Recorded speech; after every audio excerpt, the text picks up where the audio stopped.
and government to ensure Sabah Sarawak rights preserved. Malaysia crosses 10,000 mark in COVID-19 cases.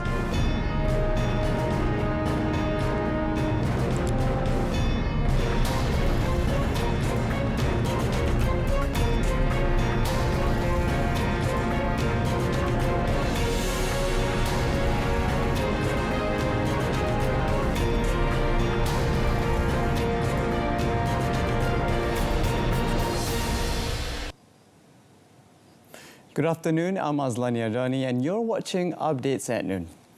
The Perikatan Nasional Government remains committed to ensure the rights of Sabahans and Sarawakians as stipulated under the Malaysia Agreement 1963 MA63 are preserved.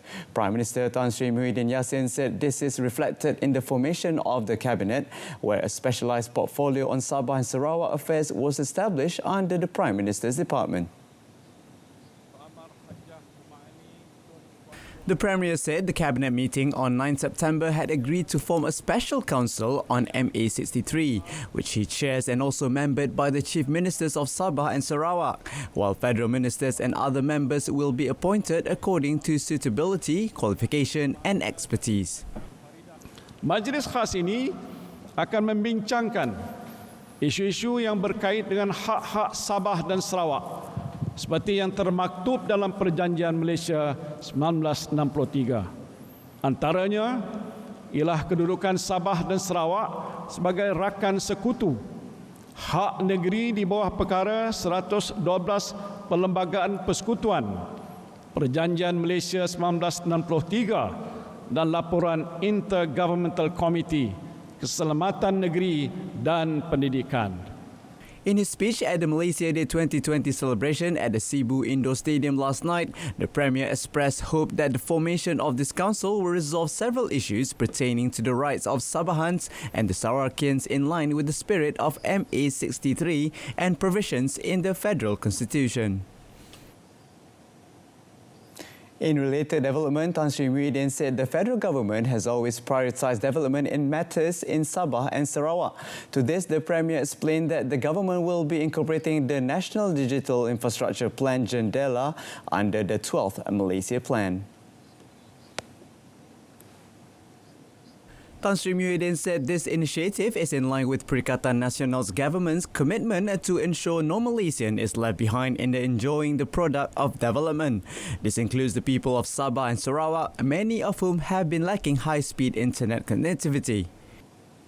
Pastinya penduduk Sabah dan Sarawak adalah antara yang bakal menerima manfaat daripada pelaksanaan plan ini. Di Sabah, sebanyak 35 menara baru dan 1,048 alat pemancar komunikasi di menara sedia ada akan dinaik taraf secara komersial bagi meningkatkan liputan 4G. Di Sarawak pula, sebanyak 49 menara baru dan 825 alat pemancar komunikasi di menara sedia ada akan juga dinaikkan taraf secara komersial. The Jendela is said to be the foundation of the country's digital infrastructure transition towards 5G technology and the timely delivery of ubiquitous, high-quality broadband services at reasonable rates. The commercialization of the 5G or the fifth generation of mobile technology will probably take place in or closer to 2022, with the move to 5G slated under Phase 2 of Jendela.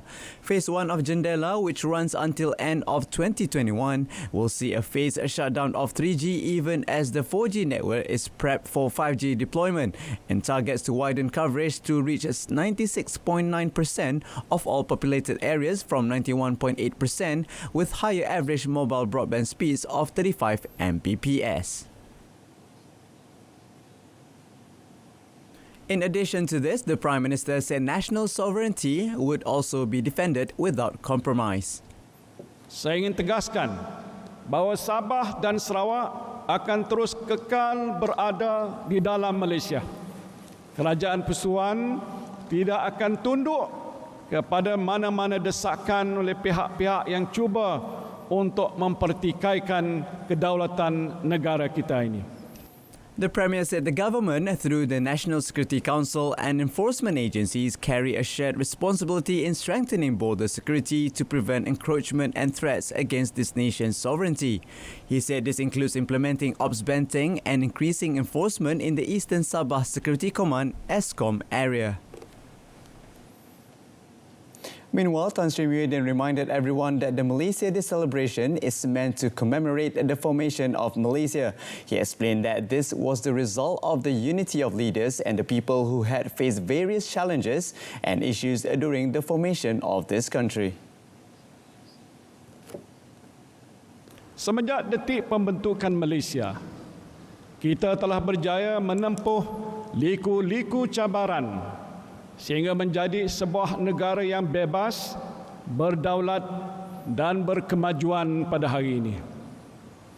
Justru adalah menjadi tanggungjawab kita sebagai rakyat Malaysia yang setia dan cintakan tanah air untuk terus mempertahankan keamanan, keharmonian dan kemajuan yang kita kecapi selama ini. The Education Ministry will be implementing upgrading works on several dilapidated schools in the rural areas of Sabah. Deputy Education Minister Dato' Amar Hansun said this includes upgrading and maintaining the infrastructure and other facilities in the school. Ada keperluan untuk kita memberikan membantu dari segi kemudahan infrastruktur dan juga kemudahan yang lain, khususnya untuk kawasan-kawasan pedalaman dan juga di kawasan-kawasan sekolah di kawasan pulau. The cumulative number of positive COVID-19 cases in Malaysia rose to 5 digits today, reaching 10,031 after 62 new cases were recorded yesterday. Health Director General Tan Sri Dr. Noor Hisham Abdullah said the latest development also took the number of active cases to 668. Tan Sri Dr. Noor Hisham explained that of the new cases, 61 were local transmissions involving 41 Malaysians and 20 foreigners, while the one import case was that of a Malaysian returning from India.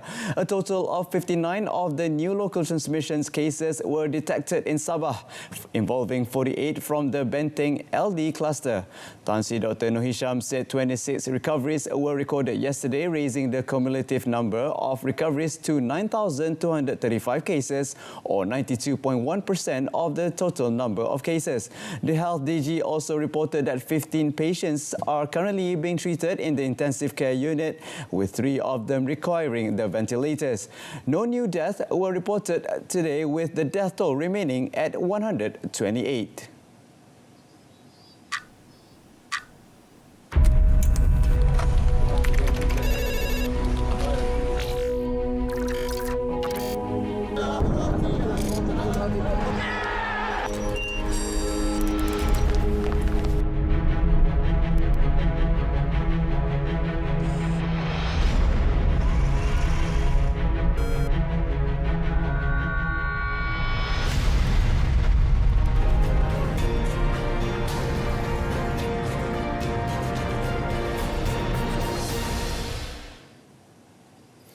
The document on the pledges of Gabungan Rakyat Sabah GRS for the Rakyat of Sabah in tandem with the state election is believed to be able to restore the state's economy.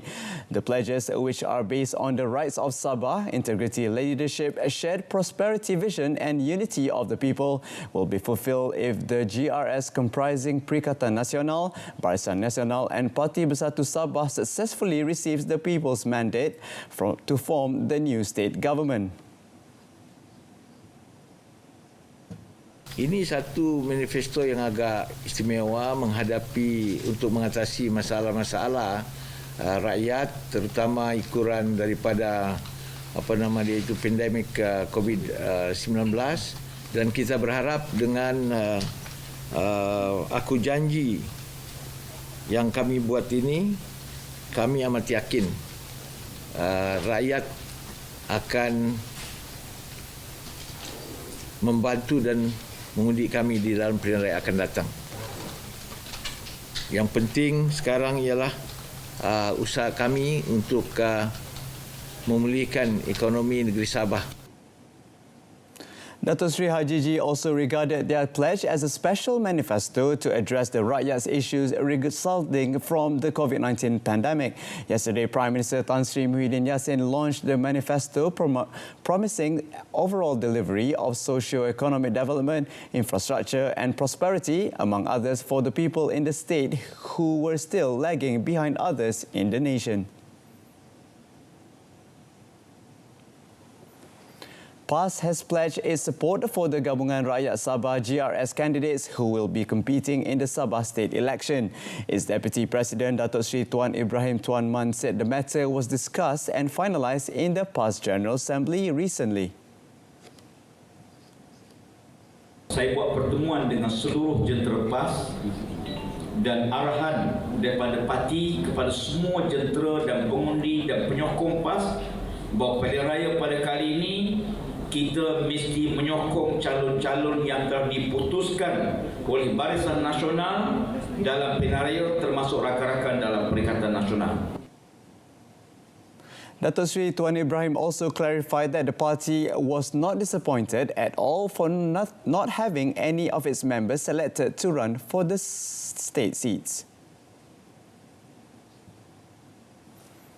The Malaysia Digital Economy Corporation, MDEC, aims to launch Malaysia to greater heights into one of the top 10 business-friendly countries, especially for startup companies involved in technology. To achieve this, MDEC strives to create an accommodating ecosystem according to the current business landscape. According to Vice President of Global Growth Acceleration, GGA at MDEC, and this simultaneously will make the country a hub for startup companies. When ecosystems are working very well, particularly tech ecosystems, this attracts innovation, this attracts investments, this attracts entrepreneurs to come to places like Kuala Lumpur to start their business.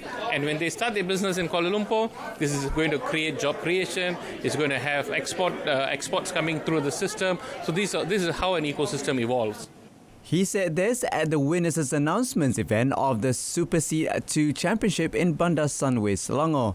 Based on the 2020 Global Startup Companies Ecosystem Report, Malaysia is currently at the 11th place of the most startup company-friendly countries in the world.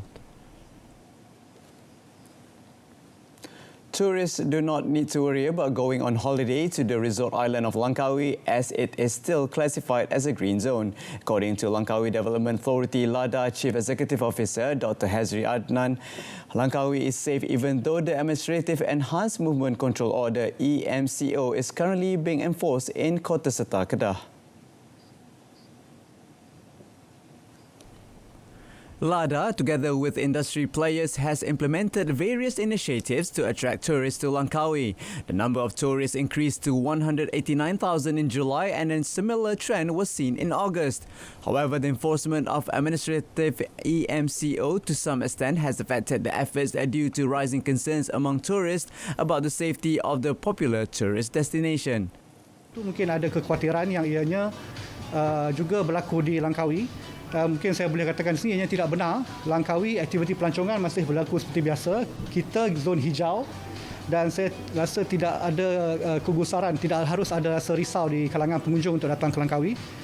Seperti boleh dilihat di Oriental Village ini, kita mengamalkan SOP yang ditetapkan oleh kerajaan. Speaking after officiating of the Selfie RIA, Selfie Museum, the Desert Series in the Oriental Village, Dr. Hazri assured that Langkawi practices SOPs of the highest degree and there have been no cases of COVID-19 detected. Still ahead, Japan's new PM pledges to tackle virus, kickstart economy.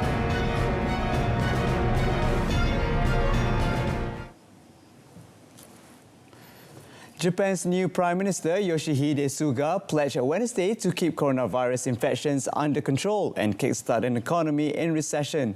In his first remarks after being elected by Parliament earlier Wednesday, Suga emphasized his will be a cabinet of continuity, seeking to further the policies championed by Abe. Suga sidestepped questions on the possibility of a snap election to consolidate his position, saying that what the public wants right now is that the government manage to end the pandemic soon and at the same time steadily restore the economy.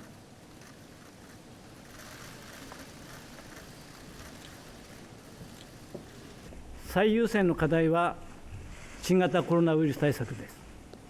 欧米諸国のような爆発的な感染拡大は絶対阻止をし、国民の皆さんの命と健康を守り抜きます。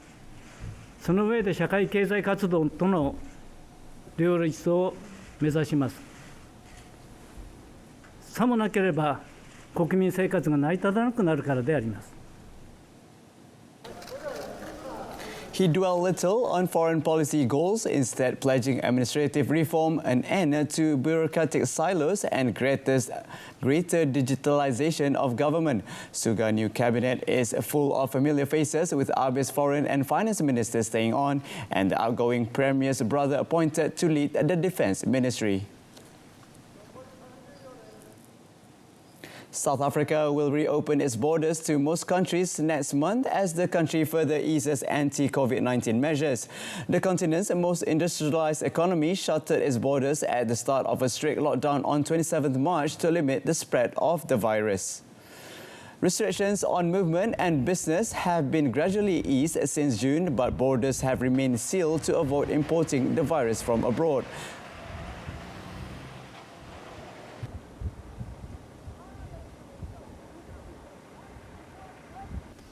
Travel may be restricted to and from certain countries that have high infection rates. A list of those countries will be published, and it will be based on the latest scientific data that we will be able to get. On arrival, travelers will need to present a negative COVID-19 test results not older than 72 hours from the time of departure, from whence they will have come from. South Africa has been particularly hard hit by the pandemic, with more than 650,000 infections and over 15,600 deaths recorded to date. Ramaphosa said the country had succeeded in overcoming the worst of its outbreak. He noted that the number of new cases had dropped from an average of 12,000 per day at the height of the storm in July to fewer than 2,000. Far-right President Jair Bolsonaro installed an army general with no medical experience as Brazil's third health minister of the COVID-19 pandemic on Wednesday, 4 months after giving him the job on an interim basis. Bolsonaro named General Eduardo Pazuello to the post in May after falling out with his two previous health ministers over how to respond to the pandemic. Unlike his predecessors, Pazuello, 57, has complied with Bolsonaro's views on how to respond to the pandemic, including by recommending doctors prescribe hydrochloroquine against COVID-19, despite a lack of evidence for the controversial drug's effectiveness. Bolsonaro, who presided, brandished a box of hydrochloroquine. He also renewed his attacks on state governors who imposed lockdown measures, saying they succumbed to the panic spread by the news media. Brazil, a country of 212 million people, has the second highest death toll in the pandemic after the United States, with more than 134,000 people killed. Bolsonaro, a former army captain, now has 11 military officers in his 23-member cabinet. The local government of Madrid, the region of Spain hit hardest by the pandemic, said it was considering imposing lockdown measures in neighborhoods recording the biggest rise in COVID-19 infections. The region's deputy health chief, Antonio Zapatero, said the restrictions would involve limitations on the size of gatherings and as of people's movements. Several working-class neighborhoods in southern Madrid and satellite cities south of the Spanish capital have recorded in the last 2 weeks 700 COVID-19 cases or more per 100,000 inhabitants. The densely populated Puente de Vallecas in southern Madrid has recorded 1,000 cases per 100,000 inhabitants. By comparison, Spain as a whole had around 280 cases per 100,000 people, while neighboring France had 160. In August, the regional government of Madrid had already advised residents in areas with a high level of infections to stay at home and avoid unnecessary trips and meetings. But this has not stopped COVID-19 cases from rising. In the Madrid region, 21% of hospital beds are occupied by COVID-19 patients, more than double the national average, which stands at 8.5%. California faces more devastation from wildfires that have ravaged the west coast, with strong winds and dry heat expected to whip up flames from dozens of blazes raging across the state. Governor Gavin Newsom said although firefighters had made progress in their battle to contain more than 24 major wildfires, so-called Santa Ana winds could fuel the relentless blazes.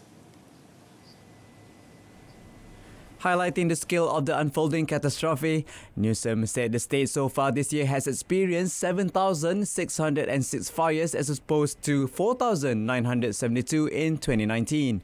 He said the flames have devoured nearly 2.3 million acres, 1.5 million of them since mid-August, as opposed to 118,000 last year. The heaviest smoke from the fires remains over the U.S. West Coast, with cities like Los Angeles and San Francisco registering some of the worst air quality in the world. Apart from California, which has borne the brunt of the overall death toll of more than 30, the coastal states of Oregon and Washington have also experienced record blazes that have encroached on major population centers. The economic impact from this year's fires is expected to be staggering, with one expert estimating the damage at more than $20 billion. Authorities have also warned that the smoke from the fires could worsen the COVID-19 pandemic as people forced to evacuate seek shelter in shared accommodation.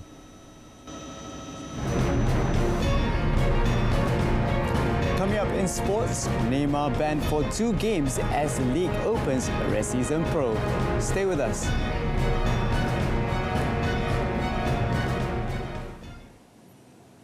Miguel Angel Lopez won stage 17 of the Tour de France as Primož Roglic extended his lead in the race. Astana's Lopez pulled clear of the other general classification contenders on the final climb of the day, beating Roglic into second by 15 seconds.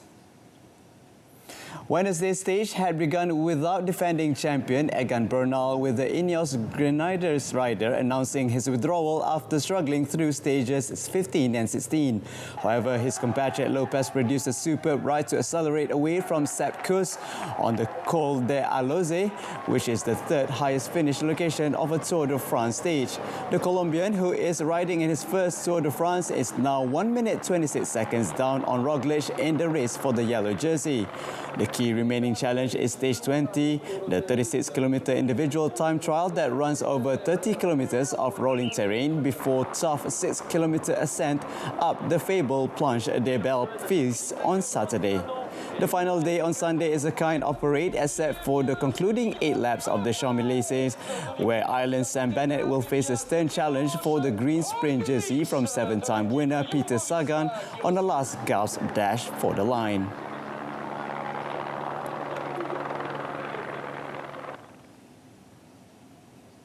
Lionel Messi scored twice on Wednesday as Barcelona beat second division Girona 3-1 in a preseason friendly.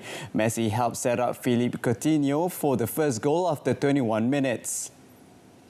The Argentine scored his first after 45 minutes, spinning on the edge of the penalty area and drilling a shot in off the base of the far post. He scored his second with a deflected shot after 50 minutes. He went off after an hour. Barcelona used 20 players in Wednesday's game at the club's training center, but neither Uruguayan forward Luis Suarez nor Chilean midfielder Arturo Vidal appeared. Barcelona are due to start their league campaign on 26 or 27 September against Villarreal.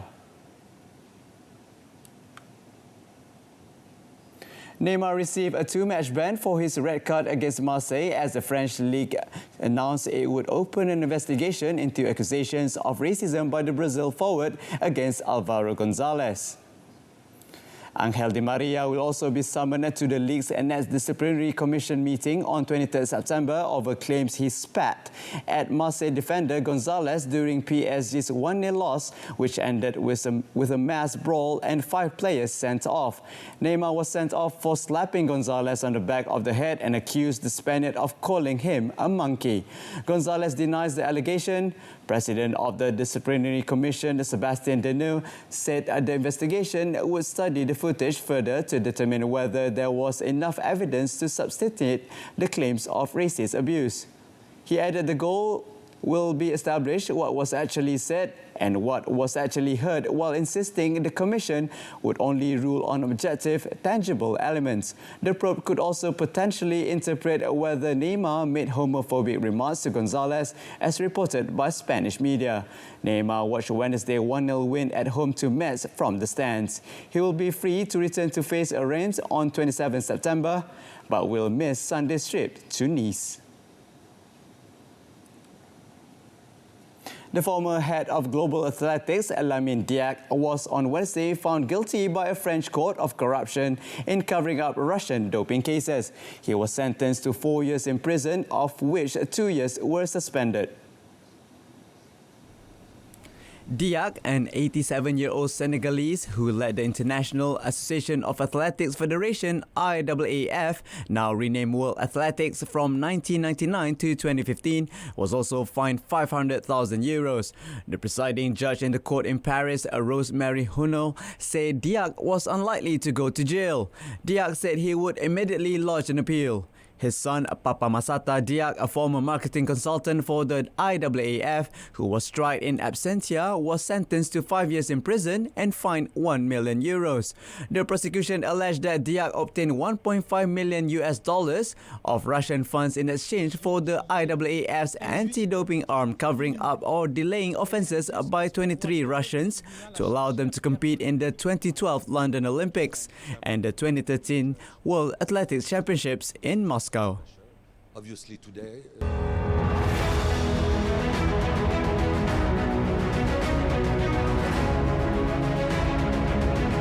Kepercayaan kepada Tuhan. Kesetiaan kepada raja dan negara. Keluhuran perlembagaan. Kedaulatan undang-undang. Kesopanan dan kesusilaan.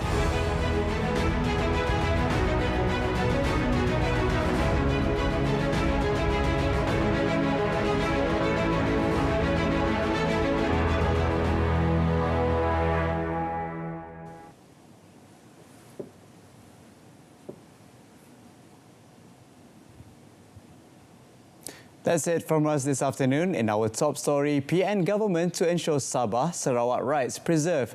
News at 10 comes on this evening on My Free Views Berita RTM News Channel. I'm Azlani Adani. Goodbye for now.